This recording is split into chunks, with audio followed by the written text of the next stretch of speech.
Good morning, everyone. This week's background mural that we start off with every week was kind of interesting because last week we started off with a dog from Berlin. This is a dog from Guadalajara, Mexico. So some murals, and so we're always starting off with murals from around the world, sometimes here in Sunnyvale and sometimes elsewhere. But I thought it would be kind of appropriate to kind of pair up some of the murals that I've seen in our travels around the world. So this week's mural is from Guadalajara. Hope you enjoy that quick view. And let's go ahead and go to our normal background of the home office. Good morning, everyone. I'm Sunnyvale Mayor Larry Klein. Thank you for joining me again this week. This is the 108th installment of my weekly office hours. I hope everyone is doing well, staying cool after yesterday's heat. We should have some much needed rain, I think, coming in on Monday. So let's all keep our fingers crossed as far as that's concerned. We've now reached 753 days since the March 16th 2020 county health order started the shelter in place in an attempt to slow the spread of COVID-19. Just over 2 years ago, I converted my weekly coffee shop hours into these weekly live stream address. And I haven't missed a week. People still say they enjoy hearing from the mayor each week, and allows me to take a look back on the last 2 weeks and then give you some updates and some news, answer some of your questions, and just provide some general words of encouragement. Thank you, of course, for always allowing me to continue to represent you and work for Sunnyvale.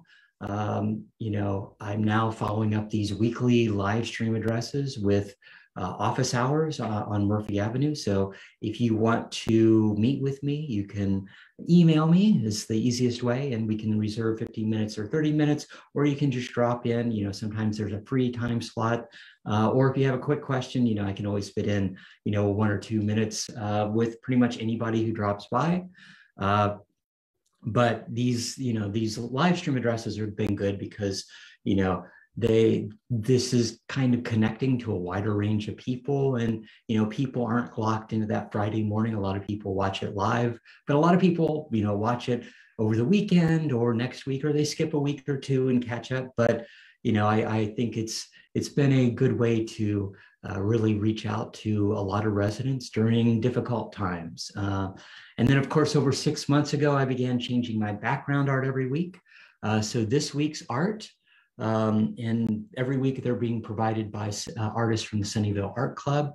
This week's art is called Magical, and it is by Carolyn Chaffee.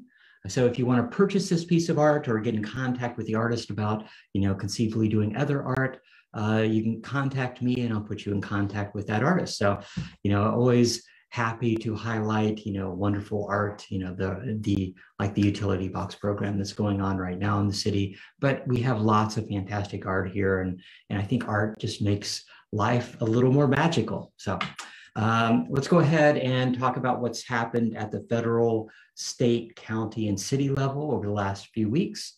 2 weekends ago, there was a sister city event at Braley Park, and it was a celebration of the cherry blossoms that are in bloom around the city right now.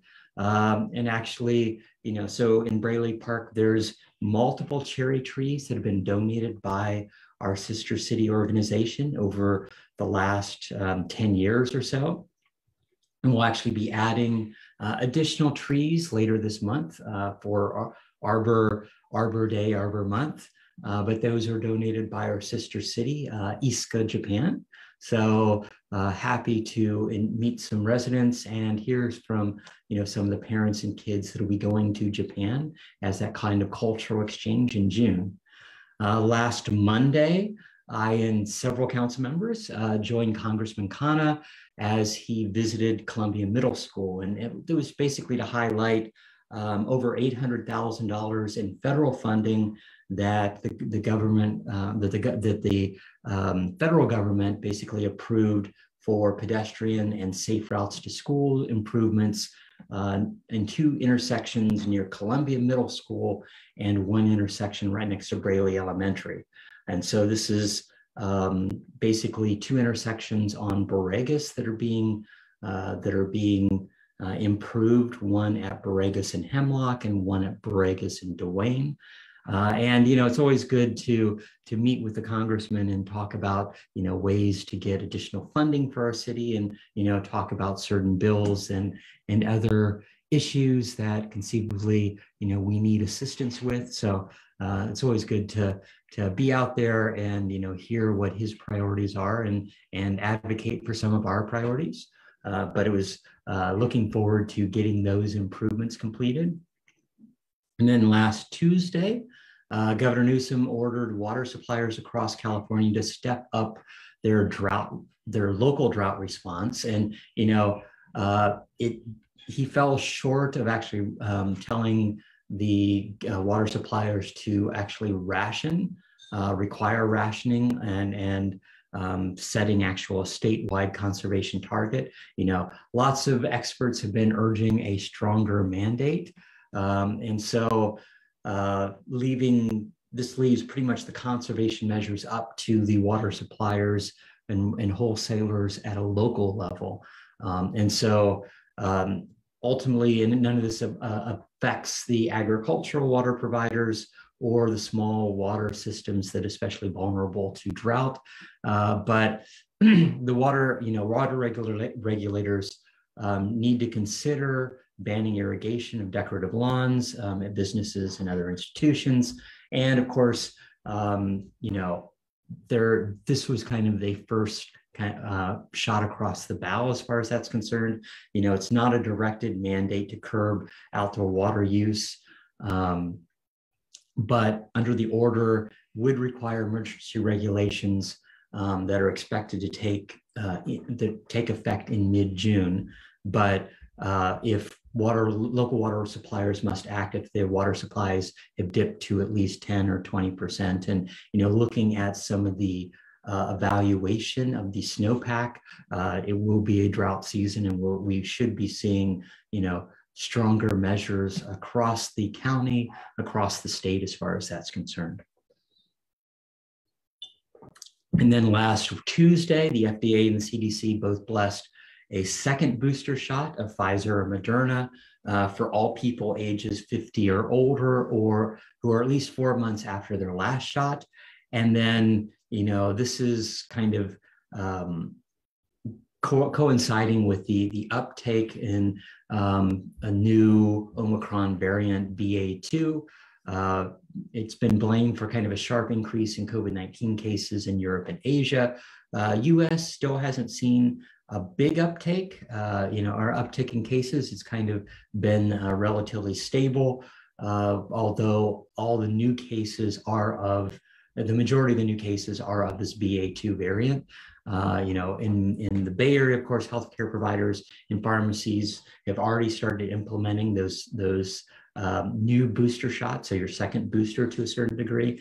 And I've already heard of multiple people that have been out and getting their shot. So thanks for the county to stepping up, and all the healthcare providers doing the same.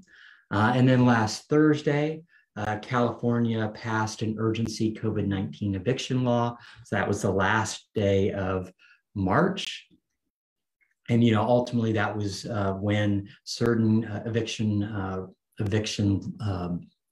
moratoriums were set to expire. And so this bill basically extends the COVID-19 eviction moratorium through June 30th, but only for those tenants that had already submitted their applications for rental assistance by that final date of March 31st. And so this is because of conceivably some slow processing that's been going on. But the new bill that was signed into law provides no additional protections for tenants who didn't pay their rent or refused to pay their rent or refused to apply for rental assistance, and or were denied assistance based upon their income. So any tenants who failed to pay their rent that comes due on April 1st are now, of course, subject to standard eviction rules that were in place long before the pandemic was there. The legislation that was signed into law also blocks any new local eviction protections for non-payment of rent, which is a kind of an interesting add-on to that previous bill. Sorry, dehydrated today. Hot night for a lot of people. On Monday of this week, California shifted in a small but pretty significant way in its approach to the COVID-19 pandemic. You know, the State Department of Health stopped issuing daily weekday updates on coronavirus data. And so that was, you know, all of its test positivity, hospitalization, deaths, vaccinations. So they were doing that kind of on a daily basis. It'll now start publishing those numbers just 2 days a week on Tuesdays and Fridays.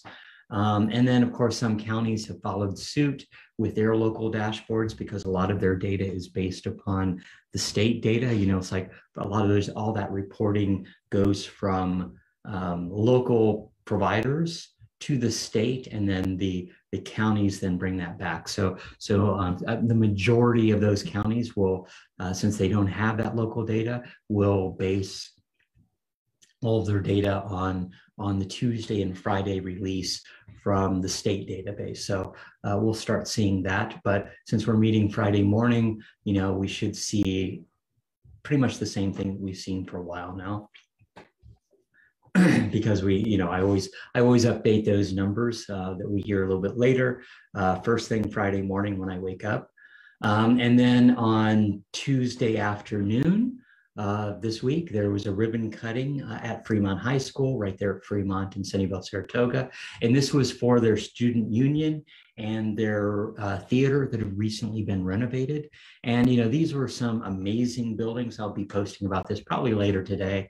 As far as that's concerned, it's the buildings themselves are about 100 years old, and so especially the student union, the beams had been painted many years ago, and so they refurbished and refinished those beams to highlight the old artwork that was there. And so you have great work, and you have, you know, paintings on the beams and some of the panels covering certain of the ceiling. And so it was really fantastic to see. So it's good to see, you know, the Fremont Union High School District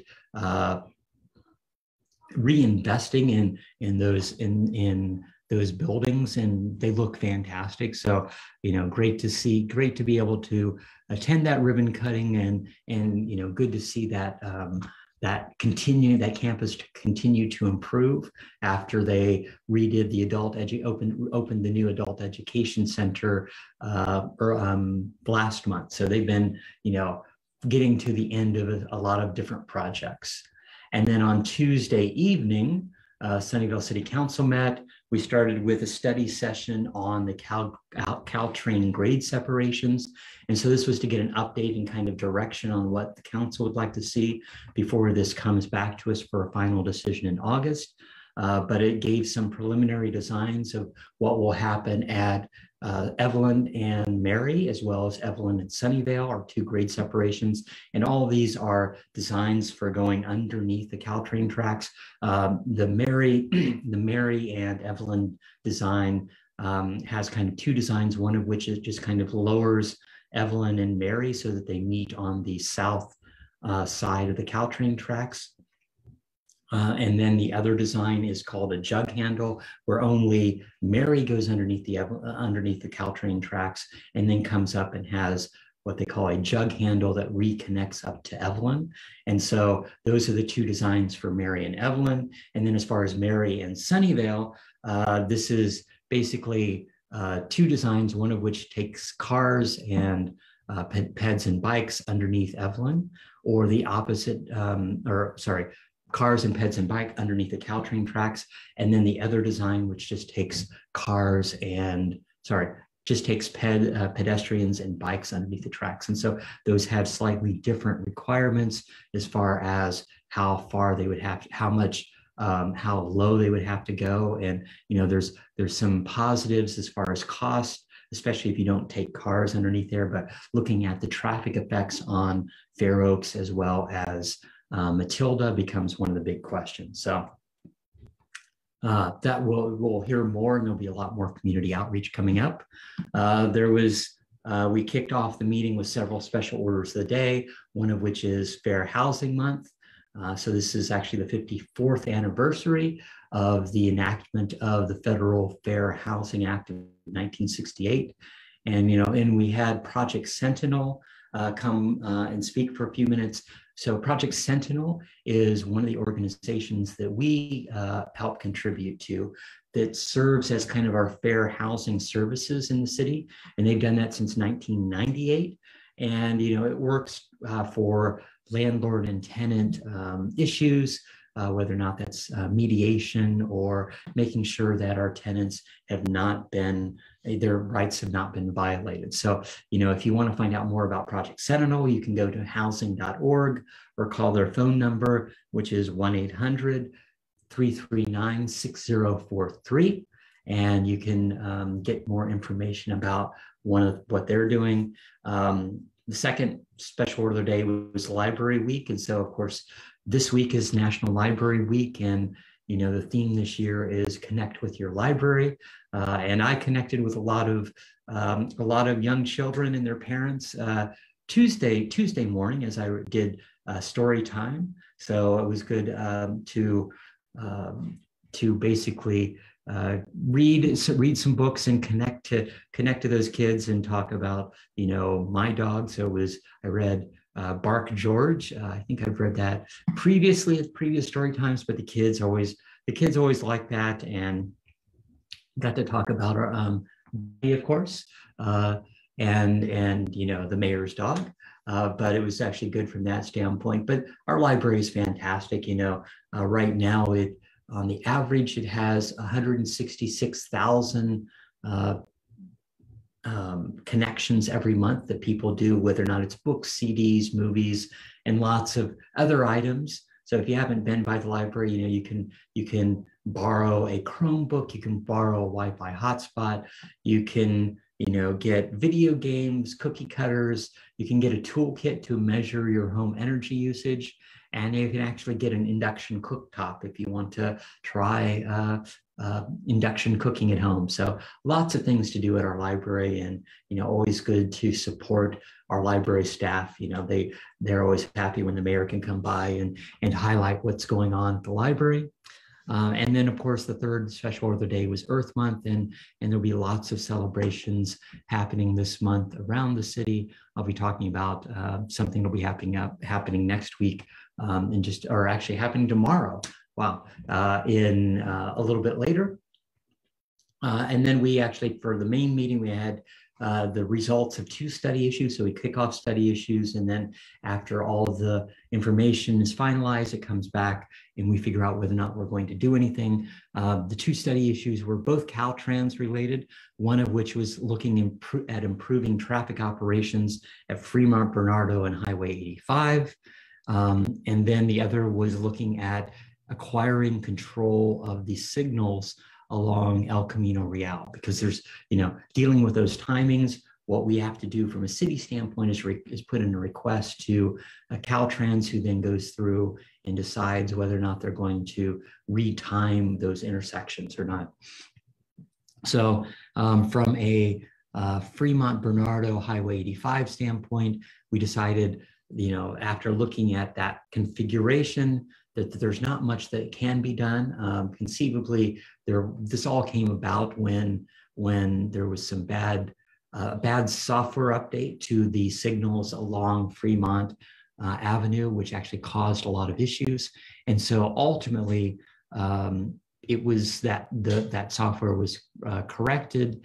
And in looking and after doing traffic studies, it is fairly optimized now. And so Caltrans has been a lot more responsive as far as making sure that the connections onto 85 and off of 85 onto Fremont Avenue and then Bernardo are fairly well timed now.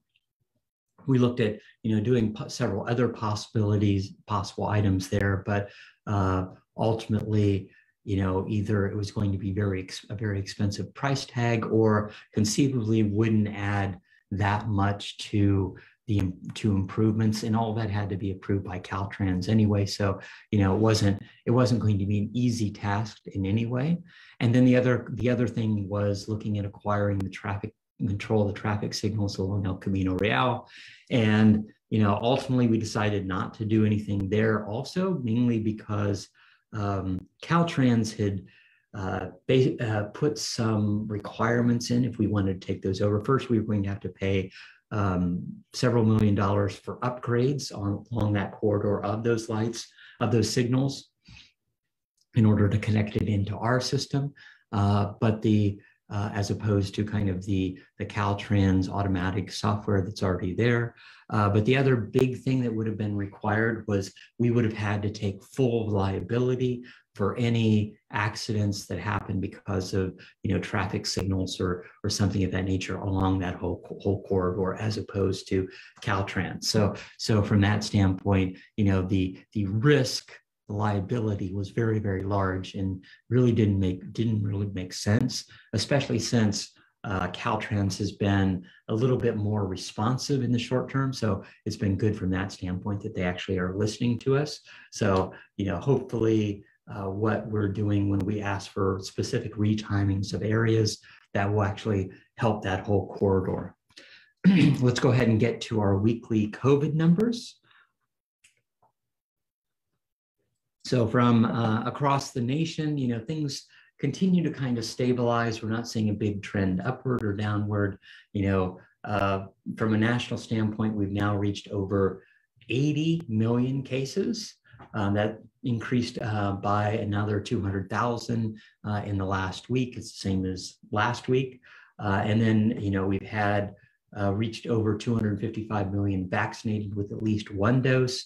That's almost 82% of those 5 and older with at least one dose, and over 75% of adults are fully vaccinated. And then we've had about 4,000 additional deaths of people with COVID in the last week. So we've passed 981,000 deaths. So we're slowly getting to that million death toll. And then from a California standpoint, we passed 8.5 million positive cases. And we've dropped to basically an average of just over 2,000 a day now. That's up slightly from 1,900 a day last week, but that's, it's been around 2,000 for the last few weeks. So it's pretty much stabilized there. We're seeing about a 1.5% positivity, test case positivity average for at least the last 8 weeks. So we've stabilized at that point. And then as far as California, we've passed 88,000 fatalities, another 200 deaths just in the last week. From a county standpoint, things continue to look relatively good. Our case count is now over almost 311,000. That's up about 1,500 in the last week. That's about the same as about a week ago. And we've had 2,228 deaths in the county. That's 11 additional deaths just in people with COVID in the last week. From a vaccination standpoint, our county continues to do very well. Over 94% of those 18 and older are fully vaccinated, and over 69% of those that are eligible for the booster have already received it. I continue to do a lot of advocating on our city's behalf at the county level. I have, regular discussions with county health and our county supervisors. County health was here at the community center yesterday for COVID testing. So they're here on the first and third Thursday of the month. So they will, and they're here from, 9:30 a.m. to 4 p.m. But they'll be back on the 21st if you want to get tested, and those appointments become available a week ahead of time on sccfreetest.org. Of course, sccfreetest.org gives all the locations around the county where you can get your tests, as well as you can, conceivably pick up tests. And if you haven't, received your federal tests, you can actually apply for a second set. So if you remember, they provided, it was about a month and almost 2 months ago now that people could apply for test kits, home test kits at the federal level. Well, with one of the passage of the bills about 3 weeks ago, you can actually put in for a second set of tests on a per address basis. So go ahead and get your free test, your free home kit if you're interested. And then if you need to get vaccinated, if you need to get your booster, you can go to sccfreevax.org and see all the locations around the county where you can get that. Let's go ahead and talk about some upcoming events. Tomorrow, SUPA, which is the Sunnyvale Urban Forest Advocates, will have a tree walk at Lakewood Park starting at 11 a.m.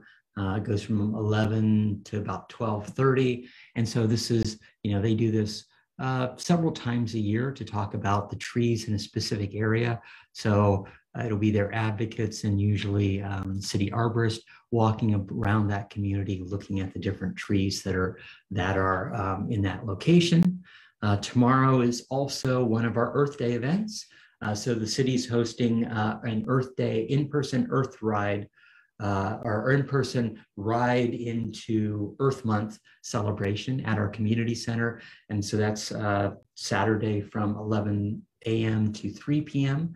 And this is a chance for you to take a test drive of several models and makes of EV electric vehicles. If you haven't already, it'll have multiple different booths based upon composting, food scrap collection, pollution prevention, single use or single use plastics. And then there'll also be an electronic or an all-electric induction cooktop demonstration. So lots of different things all happening at the community center tomorrow. If you can get a chance, drop by as far as that's concerned. And then on Monday, the 18th, so a little week from this coming Monday, the Sustainability Commission will be taking input on the next plays in our climate action playbook. So this is for the Game Plan 2028 and kind of setting those next moves to undertake between 2024 and 2028. So these are, we updated our climate action playbook and then set a certain number of plays every year for every kind of a 4-year period. So we're in the middle of that process, but this is your chance to give input on what you would like to see and have the city do. And then on Tuesday, April 19th, we'll have an Arbor Day tree planting at Braley Park. And so this is with trees that are donated from our sister city, Iska, Japan. So they'll be planting more of those cherry trees in Peary Park. And then that following weekend, the weekend of the 23rd and 24th, Charles Street Gardens will have their yearly plant sale. So, and that's from 10 a.m. to 2 p.m. that weekend. So it's a week from tomorrow, but it's your chance to pick up some tomatoes, peppers, lots of vegetable plants as far as you set up your spring and summer gardens. And then as far as upcoming council meetings on Tuesday, April 26th, we'll start off the meeting with a study session to explore ballot measure to modify our real property transfer tax. So that's looking at charging when houses are sold, charging a few dollars per $100,000 to basically go into the city to fund different programs. And then as far as the main meeting, we'll introduce an ordinance on single-use plastics. So I think it's a good ordinance, especially for Earth Month. And then on Thursday, April 28th, will be one of our next Moffett Park Specific Plan outreach meetings.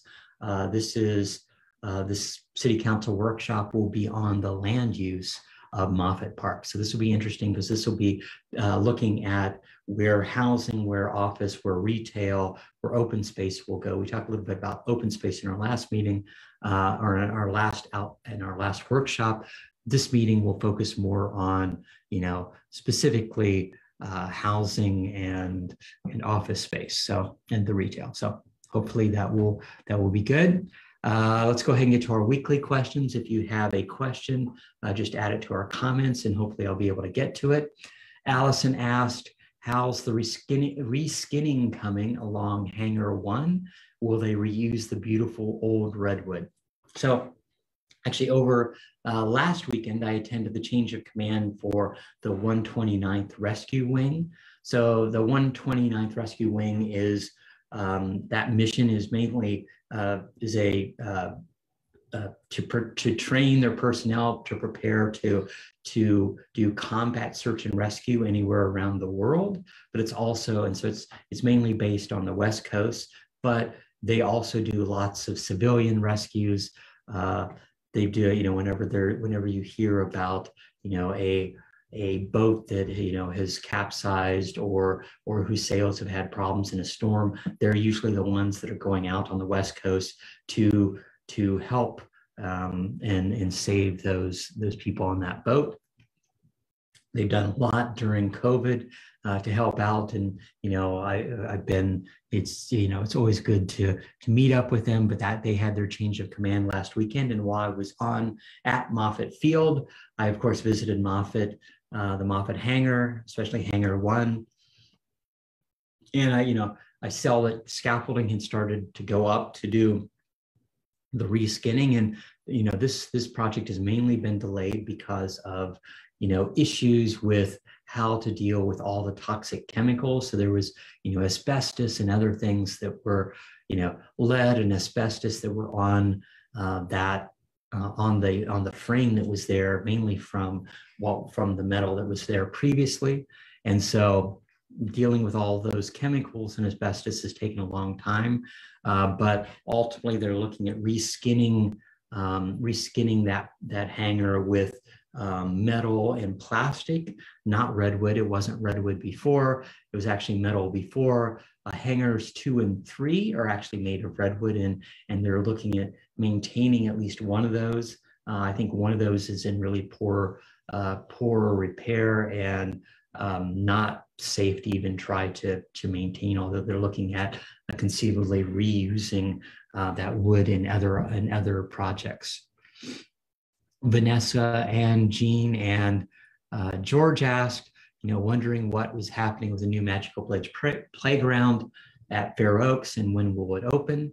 Yeah, so the grand opening is scheduled for just a few weeks away, scheduled for the end of the month at Saturday, April 30th, and I'll give more information as we get closer to that date. George asked, do you have an update on the expected finish date for the Civic Center project?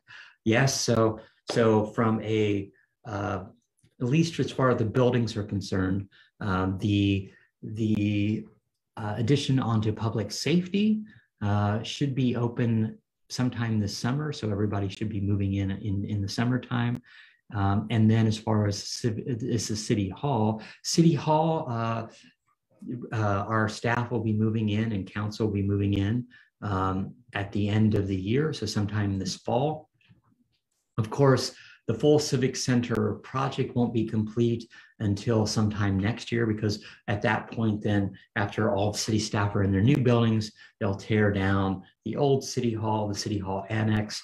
They'll get rid of those portable buildings that are just south of City Hall, as well as the rabbit hutches across the street, and that will become open space. So that will be a park area, as well as there'll be an amphitheater where the City Hall Annex currently is. So it'll be, at least another year before it's all complete, but the new City Hall will be opening before the end of the year. So lots of operation happening there. Vicky asked, I was wondering how active neighborhood associations are these days. I know some of what Lakewood does, but also the city has other ones that were very active. Yeah, so it depends on the neighborhood, and kind of sometimes, there's a wax and wane of how active certain neighborhoods are. Snail is probably one of our most active neighborhood associations. They meet monthly. I actually joined them last night virtually for their meeting. And most of our neighborhood associations meet several times a year. The downtown neighborhood association hasn't met for several years now. But this is kind of really depends on how much neighborhoods want to build community. And I think a lot of them meet, specifically for National Night Out, the first Tuesday in August, when public safety and city council members are going from neighborhood association to neighborhood association. But other than that, some of them, have a potluck or maybe a holiday event, but it kind of depends on what they're trying to do. So it's all kind of dependent upon those neighbors and how active they want to do. Florence asked, where can I help volunteer? And one of the things that, we're currently having applications open for our boards and commission recruitment right now. So this is our mid-year recruitment, which is always fairly large because we have people that are expiring on their terms as board members. And so right now we have pretty much all of our boards and commissions looking for people, 2 people on the art commission, 3 on our bicycle pedestrian advisory commission, board of building code appeals, the board of library trustees, the heritage preservation commission, housing and human services, parks and rec, personnel board, the planning commission, and the sustainability commission all have open positions. And so those are due in just about 3 weeks on Thursday, April 28th. Those applications are due, and then the council will be doing those interviews in May. So lots of opportunities for our boards and commissions. And then we're looking for volunteers for for an upcoming event from a city standpoint in May, so on May 14th. We have Hands on the Arts, and we also have our multicultural a diversity event that's happening at the community center and the senior center. So if you want to volunteer, either kind of on a monthly basis, you have our boards and commissions. You also have that one-day event, which we need lots of volunteers to help, manage the kids, manage the families for a cultural event, as well as Hands on the Arts. So, that will be a very busy day at the community center. So hopefully we'll get lots of volunteers as far as that's concerned. Let's see if I got any question. When is the Washington pool opening up for regular use and not just laps? I think that's happening, kind of that open will be happening in May. So I know that right now they mainly just have lap usage. So I have seen people out there enjoying reserving the pool for lap swims. But I think, as we get into the summer months and it starts to really warm up, although yesterday was a really warm day, I think that we'll start seeing, a lot more of that general usage at the pool, especially some of the water features. So some of the kids' splash area that's adjacent to that pool. I think it'll actually be very good from that standpoint to see, kids and families out there enjoying in the pool as we get into the summer. Let's go ahead and wrap up.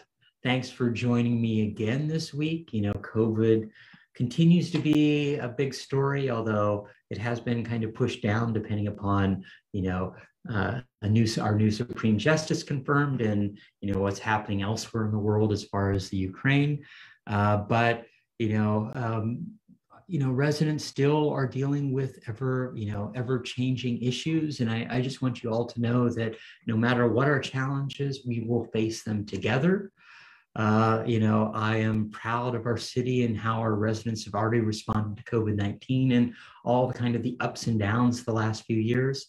I'm thankful for everyone who helps and serves our community in so many ways,